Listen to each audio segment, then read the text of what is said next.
Bom dia, muito bom dia! Estamos começando o Inspire-se desta segunda-feira em clima de torcida, enquanto os brasileiros voltam suas atenções para Houston, nos Estados Unidos, onde a seleção brasileira entra em campo diante do Japão. Nós preparamos um programa especial para você. Aqui imagens então de Houston, no Texas, nos Estados Unidos, faz 27 graus nesse momento. Esperamos então logo mais esse jogo, um jogo decisivo aí para o Brasil.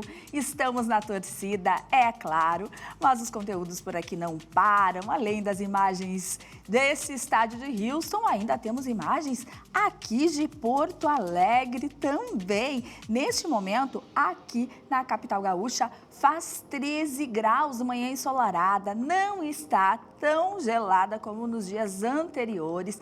Manhã lindíssima, olha o brilho, a cor dessa imagem aí que a gente traz para vocês da nossa capital gaúcha, lindíssima. E é com essa imagem que eu quero dar o meu bom dia para você que nos acompanha pelo canal 520 da Claro TV, 575 da Parabólica Digital Brasileira, para todo o país, pelas nossas redes sociais. Já quero aproveitar e te convidar para ir lá no site da Masper TV e assistir aí o que preparamos para você, as notícias. Você nos acompanha em tempo real pelo site, pelo nosso YouTube, nos assiste de qualquer lugar desse mundo, ainda participa, envia seus comentários, também no nosso Instagram, Facebook.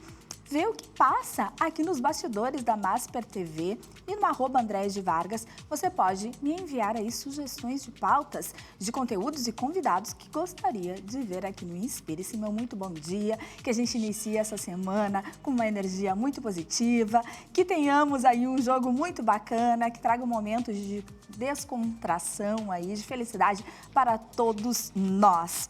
E hoje nós vamos esclarecer aqui no Inspire-se os principais mitos e verdades sobre imunidade e entender o que realmente fortalece o nosso organismo. Ainda vamos falar de um tema cada vez mais importante, o envelhecimento. Será que estamos envelhecendo com qualidade? Como a gente pode ter um foco aí para o nosso corpo e para a nossa mente em relação ao envelhecimento para garantirmos uma maior qualidade de vida na nossa longevidade. E ainda vamos falar sobre um documentário que resgata histórias e memórias que ajudam a contar a trajetória aqui de Porto Alegre. Então é muito bom te ter aqui. Seja muito bem-vindo. Venha fazer, por favor, esse programa aqui comigo, que estamos cheios de convidados especiais. Também temos Ana Hoffman, que vai nos trazer aí as manifestações da nossa torcida, que já está se organizando aí aqui em Porto Alegre, e a gente vai ver como está isso. É daqui a pouquinho, ao vivo, com Ana Hoffman. Agora, para iniciar o nosso assunto sobre imunidade, eu tenho como convidada aqui online a infectologista Patrícia da Silva Fernandes, que é membro da Sociedade Gaúcha de Infectologia e vai nos esclarecer os principais mitos e verdades aí sobre imunidade. Patrícia, muito bem-vinda, bom dia! Bom dia, obrigada pelo convite. Agradeço estar participando aqui do programa com vocês. Muito obrigada, doutora. É um prazer recebê-la. Eu já gostaria de iniciar aí sabendo como podemos realmente fortalecer a nossa imunidade, o que isso significa aí do ponto de vista médico, como de fato nós podemos aumentar a imunidade. Então, primeiro ponto assim, que eu queria trazer, né, é que a gente não tem uma fórmula milagrosa, né, vamos colocar assim, para fortalecimento do sistema imunológico, mas a gente tem maneiras de ajudar esse fortalecimento.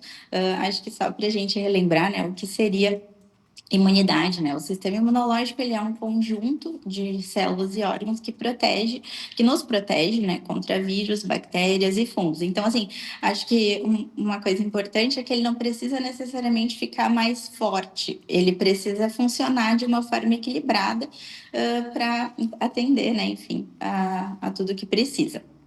Então, assim, se a gente for pensar o que realmente pode ajudar, né, na melhora do sistema imunológico, talvez a gente possa elencar ali 5 pilares, né, que estão envolvidos. O primeiro que eu colocaria é a vacinação em dia, né? Acho que esse é um ponto bem importante.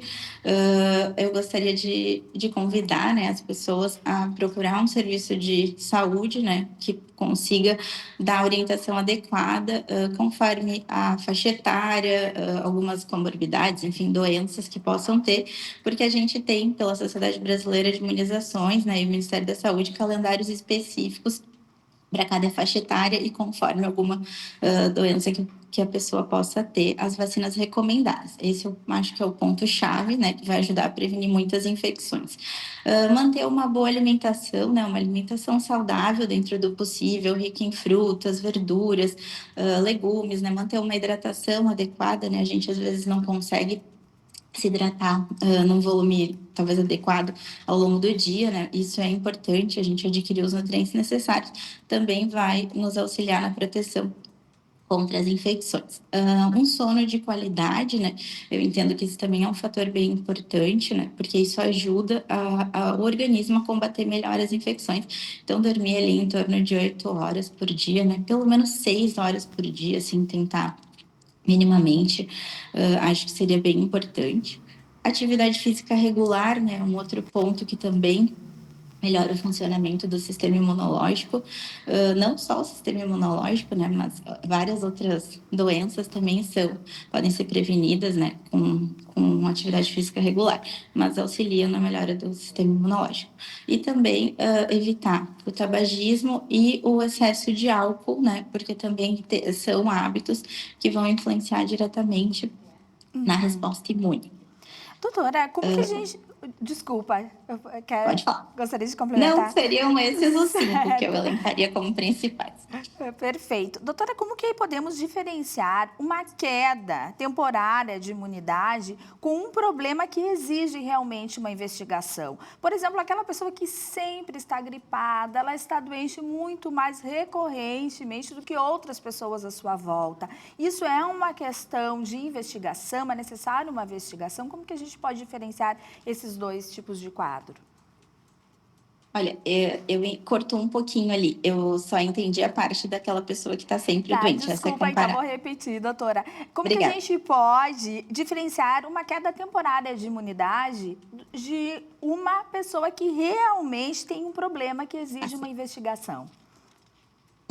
Aquela pessoa que é uma coisa temporária, talvez ela vai ter quadros mais espaçados, né? Vai ter um resfriado, né? Principalmente se a gente for pensar até a própria questão de inverno, né? Que a gente fica em ambientes mais fechados e pode ter uma circulação, principalmente viral maior, então a gente está mais suscetível a infecções. Além disso, às vezes tu tá passando por alguma situação de estresse, né? O de maior estresse, né? Na vida em si. E aí o estresse também está relacionado, né? À redução, às vezes, né? Do sistema imunológico. E a gente pode ter alguns quadros. Vou dar um exemplo, tipo, herpes labial, né? Uma coisa que às vezes acontece dentro dessas situações. Aquela pessoa que precisa ficar mais alerta de que algo está errado.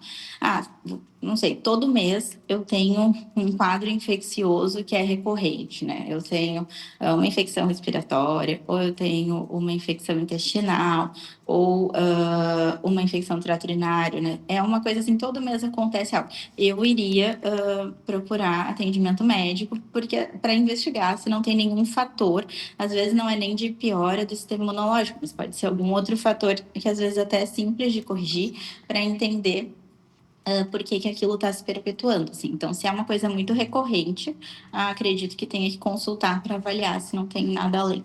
Certo, doutora, muito obrigada pelas suas informações, agradeço muito, obrigada. Obrigada, eu que agradeço. Bom dia. E como a doutora mesmo acabou de falar, a alimentação é muito importante. É um dos fatores que realmente fazem diferença quando falamos em imunidade. E para isso, então, eu tenho como convidada aqui no estúdio a nutricionista Fernanda Hennemann. Bom dia, Fernanda, que prazer te receber, bem-vinda. Bom dia, Andréia, é um prazer estar aqui falando sobre esse assunto que a gente sabe que no inverno todo mundo está preocupado com a imunidade, né? Então, trazer a alimentação aqui é um fator muito importante para a gente tirar esses mitos aí, mito ou verdade sobre alimentação, né? Exatamente, parece que no inverno a gente se preocupa mais em relação a isso, que a gente sofre um pouquinho mais, Exatamente. né? Então, vamos lá, como que a alimentação, ela realmente pode nos ajudar e como que podemos e devemos escolher uma melhor alimentação agora para o inverno? A gente sabe que não existe nenhum superalimento, como a doutora falou ali, né? Nada específico, nossa, isso aqui vai fazer aumentar muito a minha imunidade. É um conjunto de vários hábitos que a gente vem fazendo ao longo da vida, de várias escolhas. É sempre isso que eu falo muito, né, para os pacientes. Então, a gente sabe que existem alimentos, sim, como alimentos ricos em vitamina C. A gente pode falar aqui agora, inverno, bergamota, que o gaúcho adora, rico em vitamina C, a laranja, o limão, kiwi. A gente sabe que 1,5 laranja por dia já suplementa ali a quantidade que a gente precisa de vitamina C no dia. Então, colocar ali a laranja ou a bergamota logo depois do almoço é sensacional, a gente pode estar incluindo. Alimentos que contenham zinco também. O zinco a gente encontra muito na carne vermelha, no amêndoas, castanhas, amendoim. O selênio também, castanha do Pará, castanha do Brasil, que a gente fala muito, né? Então, colocar ali de lanchinho da tarde é uma ótima opção. A vitamina D, que é a queridinha aí, que a gente sabe que principalmente depois do Covid, tem se falado muito, né, de vitamina D, que está totalmente ligada à imunidade. A gente sabe que existem alguns alimentos que tem, como a gema do ovo, o salmão ali. Porém, a gente sabe que tomar aquele solzinho ali por dia, uns 10 minutinhos, vai ajudar a absorver melhor, a sintetizar melhor essa vitamina D. E também as proteínas. As proteínas, elas trabalham também na nossa imunidade. Então, a gente sabe que é um conjunto de hábitos e, como a doutora falou, não é só alimentação. O sono, a gente controlar ali, modular o estresse, que a gente sabe que as pessoas em si são muito estressadas, né? Então, a gente precisa ter um manejo desse estresse e o exercício físico, que é complementar a alimentação. Perfeito. Como a gente saber as quantidades certas? Por exemplo, até que ponto eu posso abusar aí das laranjas e bergamotas e não romper um limite aí, porque a gente sabe também que a fruta tem calorias, né? E que até que ponto ela vai nos suplementar em pequenas quantidades. É algo... Eu falo que a nutrição é muito depende, né?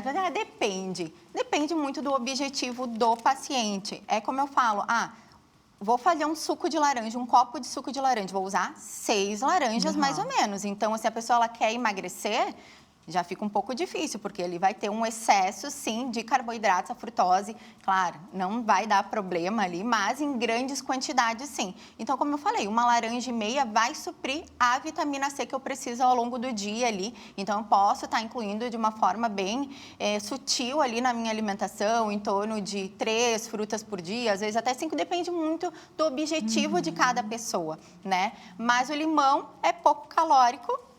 A gente sabe aquela água com gás de limão para substituir o refrigerante e é rico em vitamina C. Então, a gente pode estar incluindo ali ao longo do dia de uma forma equilibrada. Eu falo que o equilíbrio é a chave de tudo. A chave de tudo, né? Tudo é possível dentro do equilíbrio. Exatamente.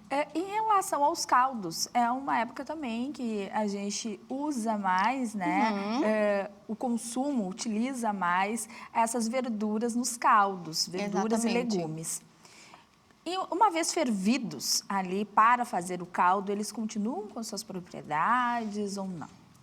Sim, a gente pode estar cozinhando, fazendo esses caldos. Eles vão ser ricos ali em vitaminas, né? Então, a gente pode estar incluindo vitamina C, principalmente os vegetais verdes escuros. Então, a gente pode estar utilizando e vão fornecer aqueles nutrientes. Claro que o segredo não é só consumir caldo. É o que eu falo, cada estação do ano a gente busca uma coisa. Verão, geralmente a gente consome mais, né, os vegetais ali, as saladas cruas. E aí, no inverno, cozido, tudo bem. O importante é ter uma variedade alimentar. É como eu falo, quanto mais colorido o prato, mais nutritivo. Então, a gente pode estar cozinhando e pode estar incluindo na alimentação, sim, para a gente aquecer também, né? A gente sabe que é muito delicioso. Exatamente. Então, o segredo também é um prato bem colorido. Isso não é mito, é verdade. É verdade. Se eu fosse hoje montar um prato aqui para quem está assistindo a gente, pega um prato lá, a gente coloca metade desse prato, 50% do prato de verduras e legumes. Então, esse prato bem colorido, bem nutritivo. Pode colocar crua, cozida, assada. Hoje em dia a gente assa muito legumes, fica uma delícia. E aí, a gente divide os outros 50% do prato, 25% de proteína vegetal e animal. Então, um feijão e um frango, por exemplo. E aí, depois a gente vai colocar o carboidrato. A gente fala em dar preferência para carboidratos integrais. Dar preferência não é só comer o integral, mas a gente sabe que vai dar mais saciedade e também vai melhorar o nosso intestino. Então, por exemplo, um arroz integral, um macarrão integral, uma batata doce. Então, quanto mais colorido esse prato, mais nutritivo e mais nutrientes vai fornecer para a nossa imunidade.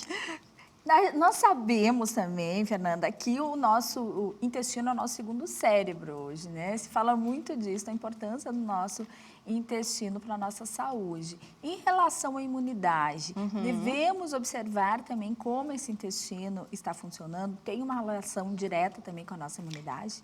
Vem sendo cada vez mais estudada essa relação intestino e imunidade. A gente sabe que sim, o nosso intestino, ele abriga ali trilhões de micro-organismos que vão formar a nossa microbiota intestinal. Então, como eu falo muito, não é porque eu vou ao banheiro todos os dias que o meu intestino está saudável, mas ele está totalmente ligado à imunidade, a processos inflamatórios, à defesa ali do nosso organismo. Então, a gente precisa manter esse intestino saudável, incluindo toda essa alimentação aí que eu falei, bebendo bastante água, que a doutora falou ali também, que é algo muito importante. Parece simples, mas principalmente agora no inverno, aqui que faz muito frio, as pessoas acabam esquecendo de ingerir água. Então, consumindo mais fibras, frutas, principalmente as verduras, alimentos integrais e ingerindo água aí para melhorar a nossa microbiota intestinal e melhorar a nossa imunidade. Fernanda, para a gente até encerrar, algo que parece tão banal, uma pergunta que eu vou te fazer que parece que ela nem deveria ser feita, porque a resposta seria tão até absurda a forma de pergunta, mas que a gente sabe que no dia a dia de muitas pessoas acaba acontecendo. A má alimentação, uma pessoa que amanhece com refrigerante, né? Em vez de tomar um suco, um chá, um café, ela toma refrigerante já pela manhã. Ela não seleciona os seus alimentos durante o dia. Ela come muito carboidrato. Ela não tem nenhum tipo de preocupação com a sua alimentação. O que isso vai ocasionar a médio ou até mesmo a curto prazo para ela? Pensando na imunidade, com certeza vai enfraquecer, porque esses alimentos, a gente fala que são alimentos inflamatórios. Então, excesso de carboidratos, açúcar, porque o carboidrato ele vai se transformar em açúcar na corrente sanguínea. Então, a pessoa, mas eu não como doce, porque ela acha que o doce é só o chocolate, é só o bolo. Não. Na verdade, qualquer alimento que tenha carboidrato vai se transformar em açúcar na tua corrente sanguínea, ou seja, está consumindo açúcar. E eu falo muito aqui do excesso. A base de tudo sempre vai ser o equilíbrio. Então, não vai ser, que nem a doutora falou, tabagismo, falou ali também da bebida alcoólica, né? Então, a gente não pode fazer o excesso da bebida alcoólica, o excesso do açúcar. Então, a gente precisa ter equilíbrio, porque o equilíbrio sempre vai ser a base de tudo. Se você comer um bolinho lá no final de semana, ou tomar uma tacinha de vinho, não vai ter problema. O que não pode é que isso se torne rotina. Todos os dias eu vou fazer isso. Exatamente. Muito obrigada. É tão importante a gente reforçar, né? Mesmo informações que talvez sejam óbvias, mas o quanto é importante a gente saber que isso tudo, agora também o nosso comportamento, ele interfere na nossa imunidade também, né? E muito obrigada por essas informações tão relevantes, por ter nos tirado dúvidas sobre mitos e verdades também. E volte mais, prazer foi recebê-la. Prazer foi meu, obrigada. Obrigada. E nós vamos agora para o intervalo. Na volta tem Ana Hoffman falando sobre torcida e ainda vamos falar sobre envelhecimento, longevidade, a relação aí da nossa saúde mental com a nossa saúde física também. Como ter mais qualidade de vida na nossa velhice.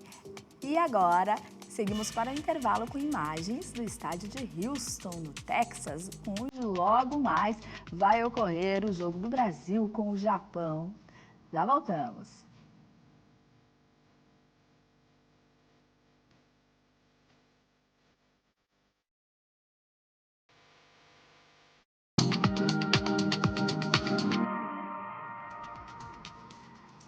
Estamos de volta com o Inspire-se ao vivo para todo o país, com imagens de Porto Alegre, manhã ensolarada na capital gaúcha. Neste momento, a temperatura é de 13 graus. Vamos falar agora sobre envelhecimento. Sabemos que estamos envelhecendo mais, mas será que estamos envelhecendo bem também? É sobre isso que vou conversar agora com dois especialistas aqui, que são os dois médicos, o geriatra, Dr. Virgílio Olsen, e o neurologista, Dr. Cristiano Aguzoli, que é pesquisador do Instituto Cérebro da PUC do Rio Grande do Sul. Muito bem-vindos, que prazer recebê-los aqui. Obrigado, André, é um prazer estar aqui com vocês. Prazer, doutor Virgílio, prazer, doutor Cristiano, muito bem-vindo, bom dia. Obrigado, André, é um prazer estar aqui com vocês, com o colega Virgílio também. Muito bom recebê-los, dois grandes profissionais aqui, que tenho certeza que esse momento vai ser muito importante para quem nos acompanha, porque o envelhecimento é para todos esse assunto, né? Envelhecemos a todo momento, desde que nascemos, e eu acho que essa preocupação, ela tem que começar cada vez mais cedo, né? Com a nossa saúde, com o nosso processo de envelhecimento. Estou certa, doutor Virgílio? Com certeza, né, gente? O processo de envelhecimento ele é um ato contínuo, ele não é estanque que começa depois do aniversário, do nosso 60º aniversário. Né? Então, tudo que a gente faz ao longo da vida, todas as escolhas que a gente faz na nossa rotina, elas vão impactar no nosso processo de envelhecimento. Então, quanto antes a gente começar a se preocupar com isso, melhor vai ser o nosso processo de envelhecimento, mas mesmo assim nunca é tarde demais para que a gente comece a pensar nisso e a cuidar da nossa rotina. Importante. E geralmente quando a gente fala em envelhecimento, ainda a gente pensa no envelhecimento do corpo, né? A gente se preocupa aí fazer alguns exames periódicos e vai deixando essas questões realmente do nosso cérebro, nossa mente um pouquinho para depois. Qual a preocupação que temos que ter a partir de quando, doutor, de se voltar para essas questões também da nossa mente, né? Eu diria que desde quando nós nascemos, né? Como o Dr. Virgílio colocou, é um processo contínuo que não começa depois de 60 anos, mas começa já no início da vida, né? Então, a gente sabe que existem fatores que são de risco para desenvolvimento de sintomas relacionados a doenças neurodegenerativas, como doença de Alzheimer, e esses fatores de risco, eles começam bem cedo na vida, com escolaridade, por exemplo. Então, a escolaridade, a oportunidade de estudar, né, é um dos principais fatores de risco associado a desenvolvimento de sintomas relacionados a uma doença neurodegenerativa. Outros vários fatores de risco também durante a vida, né, como fatores de risco cardiovasculares, alterações para escutar, né, diminuição da acuidade auditiva, todos eles que vão acontecendo durante a vida, né, e que têm um impacto significativo na performance cognitiva, né, no processo de envelhecimento.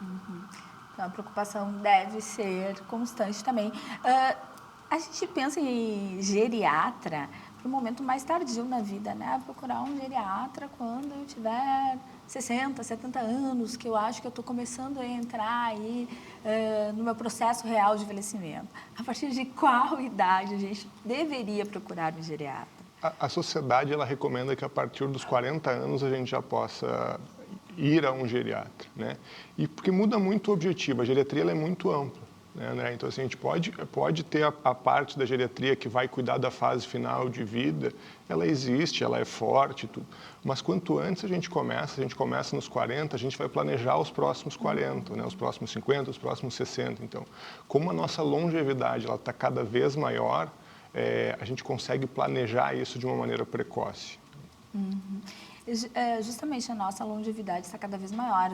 O Brasil é um país que envelhece, né? Estamos com muitos idosos e a tendência é que isso cada vez aumente mais. Como que está a qualidade da nossa saúde mental e física?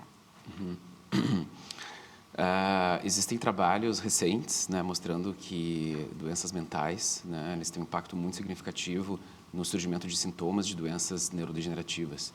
Né? Então, é um trabalho que mostrou, um trabalho da Colômbia mostrando isso, e o nosso trabalho, que utilizou basicamente o mesmo banco de dados, incluindo o Brasil, mostrou que a escolaridade é um desses principais fatores de risco também. Então, eu diria que doenças mentais, né, como depressão, por exemplo, ansiedade, E também a baixa escolaridade relacionada, né, associada no Brasil, eles são os principais fatores de risco para desenvolvimento de sintomas relacionados a doenças degenerativas no futuro.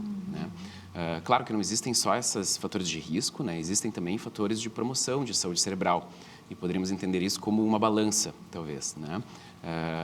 E claro que a gente gostaria que o peso maior tivesse nos fatores de promoção de saúde cerebral, né, e o peso pequeno ficasse nesses fatores de risco relacionados a doenças degenerativas. Né? Então, fatores de promoção de saúde cerebral é tudo que a gente pode fazer para melhorar um pouco a nossa cognição, né? A nossa saúde cerebral, a nossa saúde mental. Né? Envolvem basicamente uma alimentação bem balanceada, atividade física, né? Treinamento cognitivo e otimização dos fatores de risco cardiovascular. Estilo de vida mesmo. Doutor, a gente hoje remete muito ao Alzheimer, né? Quando a gente fala nessas doenças degenerativas e velhice. Há um tempo atrás, a gente não falava em Alzheimer, é da idade, né? A pessoa está senil. O que a gente tem que entender de diferença mesmo? Existe um momento da vida que a gente pode considerar normal a pessoa ficar esquecida, repetitiva, ou em que momento a gente deve ligar o alerta? Ótima pergunta. Existia muita confusão antigamente, né? Inclusive se pensava que existia uma demência senil, como tu bem colocasse, em que a pessoa pudesse desenvolver, por exemplo, uma demência depois dos 65 anos de idade, e isso poderia ser um processo natural do envelhecimento. A gente sabe que isso não é verdade, não existe, né? Não existe uma pessoa desenvolver demência, né, pelo simples fato de estar envelhecendo, né? Então existia muita confusão. Hoje em dia se entende que demência é um termo genérico, é um termo que se remete a quando o paciente não tem mais autonomia para realizar as atividades cotidianas, né? E sempre vai estar associado a alguma patologia, alguma doença, seja alguma patologia que é tratável, né?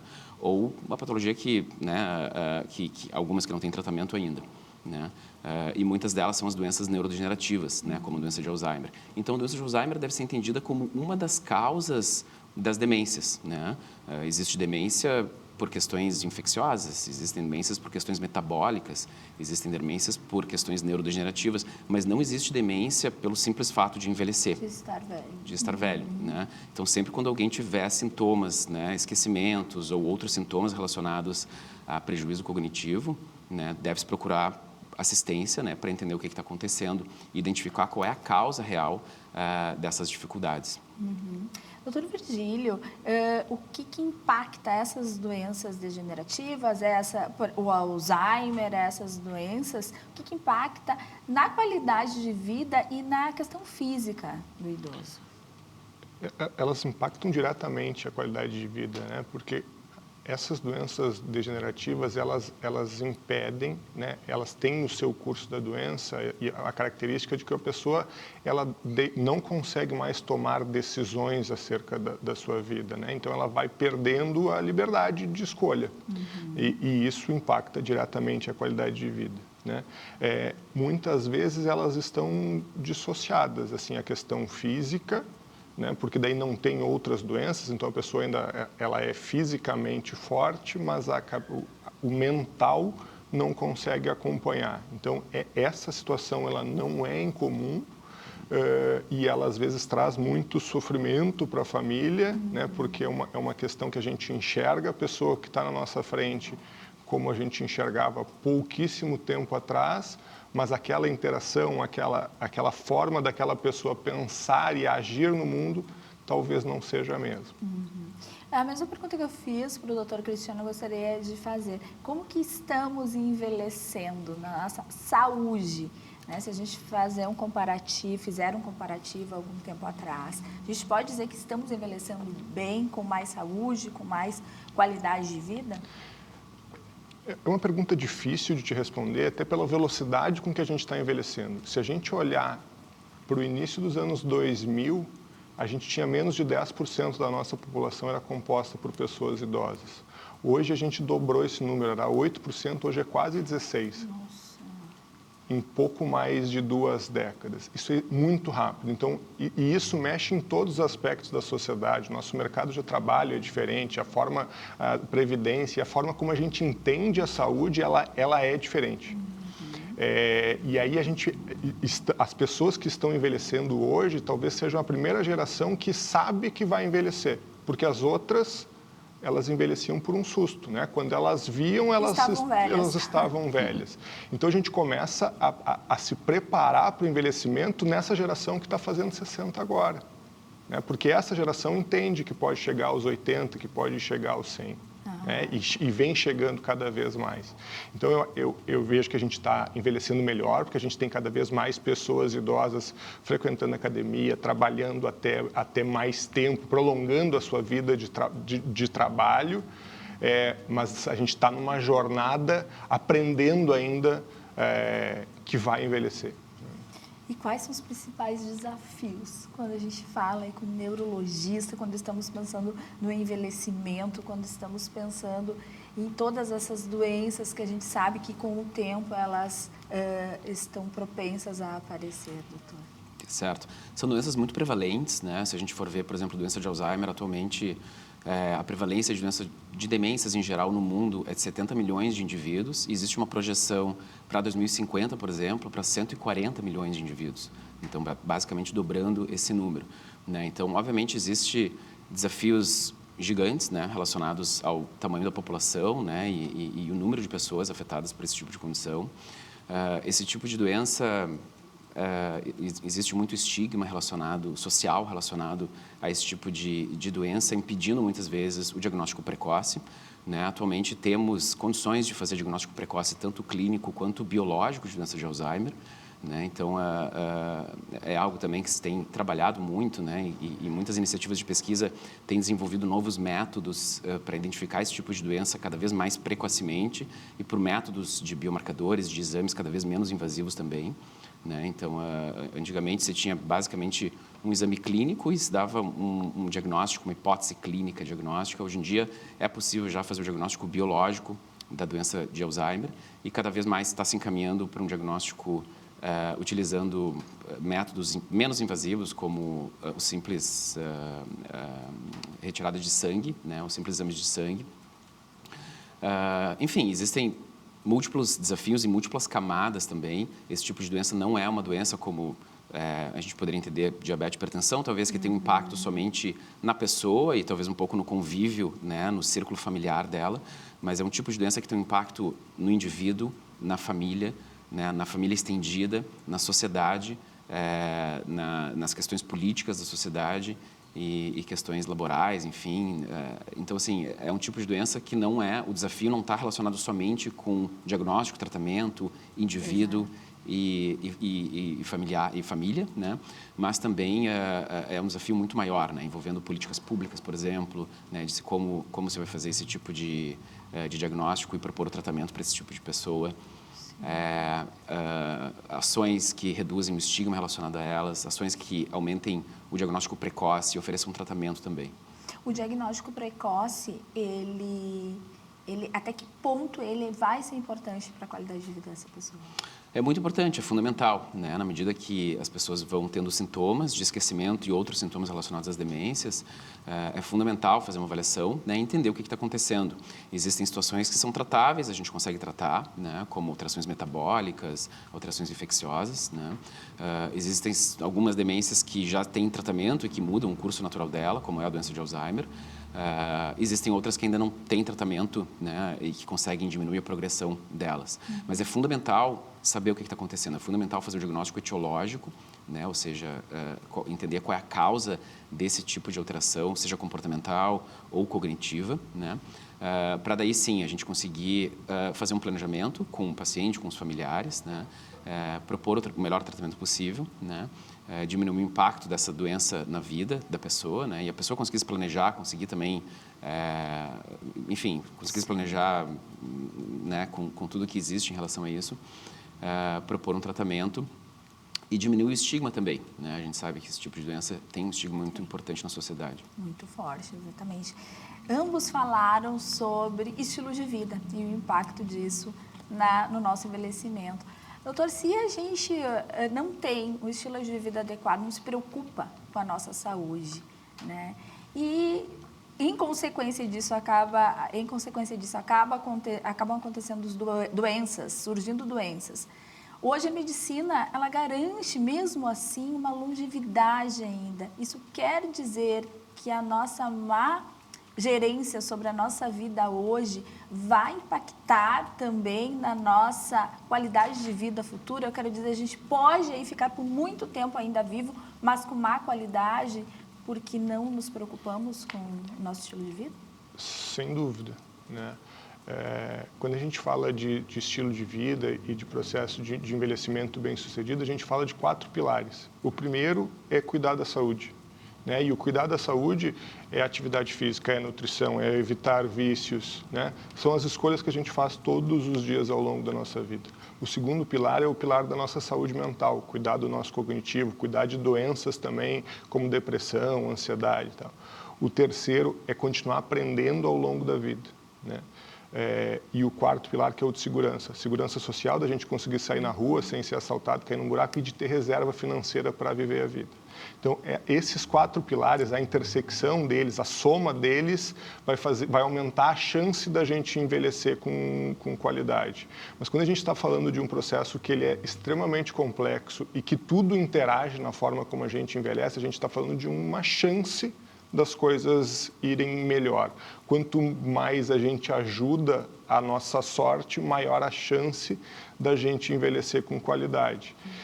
E o contrário, ele vai impactar negativamente. E não quer dizer que se eu fumar, por exemplo, eu não estou só diminuindo a chance de eu envelhecer com qualidade. Talvez eu esteja aumentando a chance de eu ter uma morte lenta, porque é disso que tu tá me falando, com sofrimento, com desconfortos, com falta de ar, enfim, com alguma penalização na minha qualidade de vida. Aumenta a chance de eu ter esse tipo de problema. Doutores, muito obrigada. Foi um prazer recebê-los aqui. Assunto tão importante e que eu acho que a gente deve voltar sempre a falar sobre isso, né? Porque impacta a todos, como eu já disse no início da nossa conversa. Muito obrigada, doutor Virgílio. Prazer recebê-lo aqui. Eu agradeço, obrigado pelo convite. Obrigada, doutor Cristiano. Foi um prazer. Muito Igualmente, obrigada. André. Muito obrigado. E nós vamos agora para o intervalo. Na volta tem Ana Hoffman nos mostrando a torcida já pronta para o jogo que vai acontecer daqui a pouco mais entre Brasil e Japão nos Estados Unidos. E ainda vamos falar sobre o documentário aqui de Porto Alegre. É já já.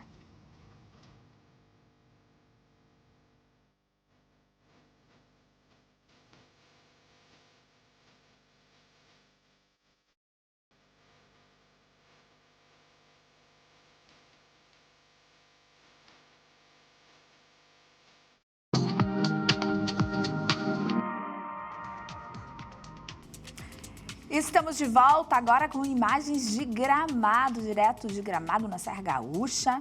A gente vê bastante cerração aí neste momento em Gramado. A temperatura é de 11 graus, é claro, mais frio do que aqui em Porto Alegre. Nesse momento faz 13 graus. Agora nós vamos falar com Ana Hoffman para saber como Porto Alegre está se preparando para o jogo de logo mais entre Brasil e Japão na Copa do Mundo, jogo decisivo. Ana Hoffman, bom dia. Oi, Andréia, muito bom dia para ti, boa semana para ti, para todo mundo que está acompanhando. Inspire-se nesta segunda-feira gelada em Porto Alegre, mas que não vai assustar os gaúchos que vão vir até o Cais Embarcadero, que é onde eu estou, num espaço muito especial, que já já vocês vão entender por que é tão especial assim. Além de transmitir os jogos, dá para se dizer assim, uma bagunça boa, dá para usar esse termo, né? Bom dia, Renato, muito obrigada por nos receber. Bom dia, eu que agradeço. Exato, aqui hoje a gente vai acontecer mais uma edição do evento Torcida Alegre, e hoje a gente está dentro do espaço do Stadium Experience, que é um espaço fechado, protegido aí para o friozinho ou chuva, embora hoje o tempo esteja bem bom, para a galera vir assistir a disputa aí Brasil e Japão às 2 horas. Quantas pessoas cabem nesse espaço que a gente está aqui agora? Nesse espaço aqui cabem até 850 pessoas, Então, todos os outros eventos que a gente fez, todas as outras transmissões que tivemos até então, ou foi lotado ou quase lotado, porque a galera também gosta muito de assistir do lado de fora, aqui num outro espaço que a gente tem. E qual a previsão para hoje? Já é de lotar? Porque, Andréia, tem o ingresso, é gratuito, mas tem o ingresso, aliás, no Simpla, que é para organização de reserva, né, Renato? Exatamente. A gente disponibiliza sempre no Simpla antecipado para aquela galera já fazer a sua reserva e garantir que entre aqui com facilidade, sem precisar ficar na fila ou, enfim, aguardar. Mas a gente também libera o acesso na hora, né? Caso a casa não esteja com a capacidade total no momento, a gente vai liberando quem não tem o ingresso, mas está aqui na porta querendo entrar para participar. A única premissa é que tem que ser maior de 18 anos, mas o evento é completamente gratuito. Totalmente gratuito e protegido do frio, que não está de brincadeira. Aqui são quantos telões, Renato? A gente tem diversas paredes, né, com projeções, e hoje, nesse funcionamento dos jogos, a gente tem 5 telões, né, que passam todo o pré-jogo e o jogo mesmo, né, com uma qualidade de áudio e de vídeo muito superior. E quem está acompanhando hoje a Masper TV e vai vir até aqui, pode chegar que horas aqui que já vai estar rolando essa programação? Hoje, especialmente, a gente está abrindo o cais embarcadeiro, porque nas segundas é o dia de manutenção, digamos assim, que o cais acaba não abrindo, né? Hoje, especialmente em função do Brasil e Japão, o cais abre ao meio-dia, então logo mais, e o Estádio Experience, que é o espaço onde a gente está, abre a partir do 12h30. Então a galera pode chegar a partir do 12h30 aqui para curtir. E a festa vai até que horas? Porque o Brasil vai ganhar. Vamos torcer que sim, vai sim.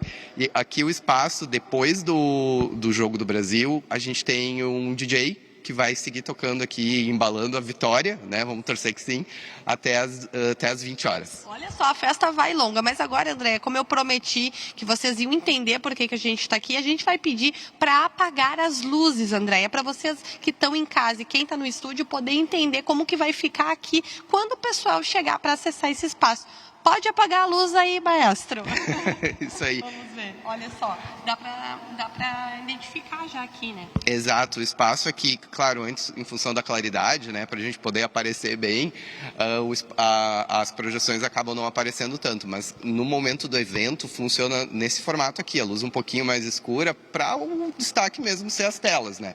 Então, durante todo o jogo e pré-jogo, né, as telas aparecem a transmissão e depois, né, continua com o DJ tocando, passando pós-jogo os melhores momentos da partida. Muito legal, Renato, quero te agradecer mais uma vez, obrigada por receber a Masper aqui. Imagina, eu que agradeço, esperamos todos vocês hoje aqui, hein, gente? Bom jogo para nós, então eu convido já a Andréia aqui também para dar uma apreciada no evento aqui. Andréia, são essas as informações de hoje, volto contigo aí no estúdio. Muito bom, muito legal, Ana. E um ótimo evento aí, né? Um ótimo momento para quem quer torcer para o Brasil de uma forma mais animada.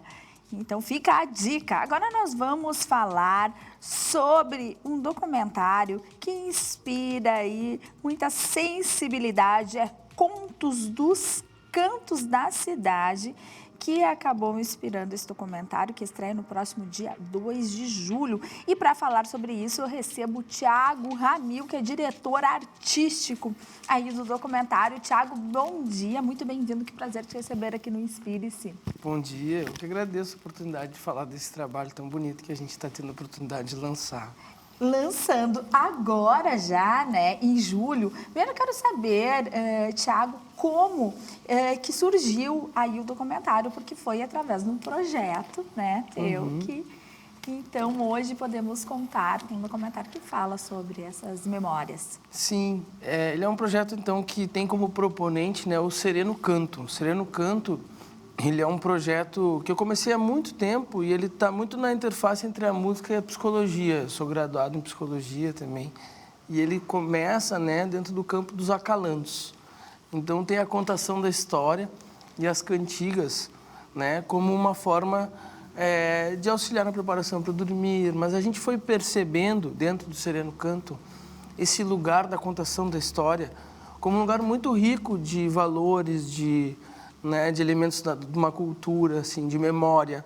Né? Então, a gente já lançou um livro, em 2024, a gente lançou o livro do Sereno Canto, e a gente teve histórias indígenas, a gente teve histórias reais que aconteceram há muito tempo, né? E que viviam sempre dentro da oralidade. E aí a gente foi percebendo, então, que a contação de histórias, muitas vezes, ela ocupa um lugar de um patrimônio material. Né?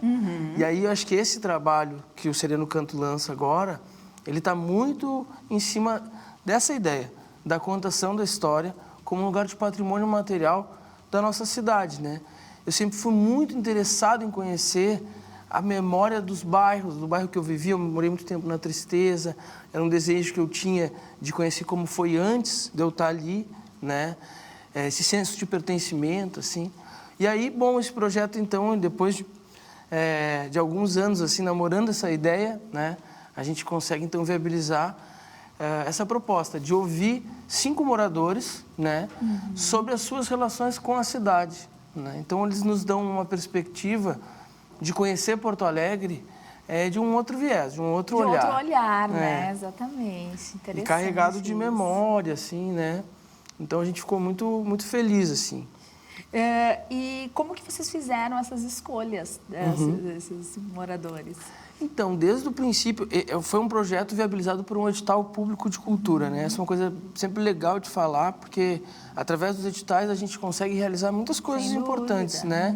Então, foi pela PNAB do Estado do Rio Grande do Sul.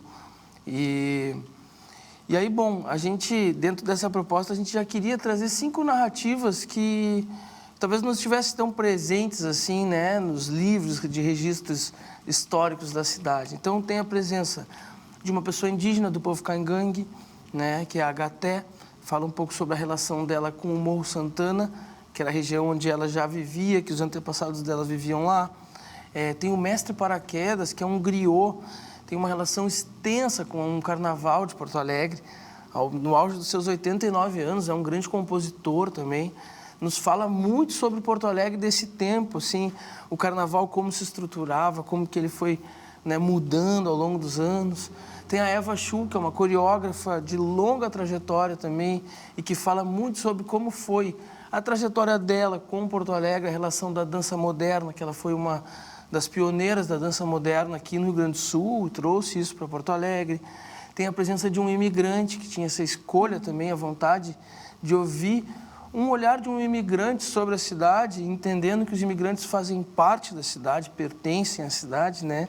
Que a gente faça esse movimento também de entender o quão eles fazem parte, né? Que Porto Alegre é um grande encontro de muitos povos, assim. Então, tem a presença do Lua, que é um costa marfinense, músico, que fala um pouco sobre como Porto Alegre acolheu ele, né?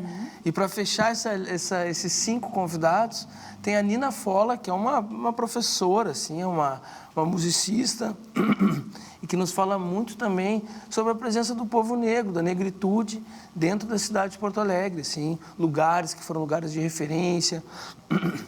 Ela tem a trajetória da capoeira também muito presente, né? Então, ela fala muito sobre esse fazer, o quão ele é importante, né? O trabalho social que ela realizou em muitos lugares de Porto Alegre, né? Então, é legal porque a gente tem uma diversidade de olhares aí, né? De vozes para contar essas memórias, essas histórias, né? Exato. Que maravilha, achei incrível realmente essa ideia desse documentário. E o nosso tempo é curto. Eu gostaria que tu deixasse aí um convite para quem quer conhecer mais também e para assistir o documentário, é claro. Maravilha. Antes de passar o serviço, que eu acho que é sempre válido, uma coisa que eu acho que é bonita também e que se amarra com o Sereno Canto é a ideia de contações de história e uma música que acompanha. Eu sou músico, compositor, né? Claro. E aí, nesse trabalho, diferentemente dos outros, que a gente sempre tinha uma história e uma música que acompanhava aquela história, a gente tem aqui uma música tema desse documentário. Então, essas 5 narrativas ganham uma canção lá no final do documentário que volta, né, e fala um pouco dessas figuras. E é uma música que eu fiz em parceria com o meu tio Cleiton, né, o Cleiton da dupla Cleiton Cledir, que é uma primeira parceria que eu fiz com ele também. Então é uma coisa que, digamos que uma cesta narrativa desse documentário e um encontro de gerações também. A gente viveu Porto Alegre de tempos diferentes também. Então, eu acho que isso é uma coisa bem legal de falar. Não, importantíssima, com certeza, sem dúvida. E aí, sim, convidando todo mundo, né, a estar conosco na quinta-feira, agora, no dia 2, lá na Cinemateca Capitólio, né, que fica também um lugar histórico da cidade. Então, convido todo mundo a estar com a gente. Vai ser às 19 horas, a exibição do documentário na íntegra, na sala de cinema. E depois a gente tem uma roda de conversa com os entrevistados. Então, essas figuras vão estar junto com a gente para conversar um pouco sobre a cidade, ouvir também o público sobre as suas memórias. Vai ser um momento bem bonito. Que momento e que registro fica para nossa cidade também, incrível. Sim. Parabéns, Thiago, assim, que seja realmente um sucesso, porque é um presente que fica para Porto Alegre, sem dúvida. E fica o teu arroba aqui para o pessoal também, né? O arroba do Thiago Ramil, que é com TH, e do Projeto Sereno Canto, que são os dois projetos aí, os dois arrobas que estão levando esse trabalho adiante. Né? E só para não deixar de dizer também que depois da exibição no Capitólio, ele vai estar disponível no canal do YouTube do Sereno Canto. Então o pessoal que não puder ir na quinta-feira vai estar podendo assistir ele no YouTube na sequência aí do lançamento. Perfeito, sucesso mesmo, Thiago. Muito obrigado. Muito obrigada, viu? Que agradeço. Até a próxima, então. E a gente fica por aqui, encerramos o Inspire-se desta segunda-feira, te desejando aí uma ótima semana, um ótimo jogo hoje, às 14 horas. E encerramos com imagens de Houston, do estádio de Houston, onde acontece o Jogo do Brasil, e também aqui da cidade de Porto Alegre, essa imagem linda que fica para você. Bom dia e até amanhã!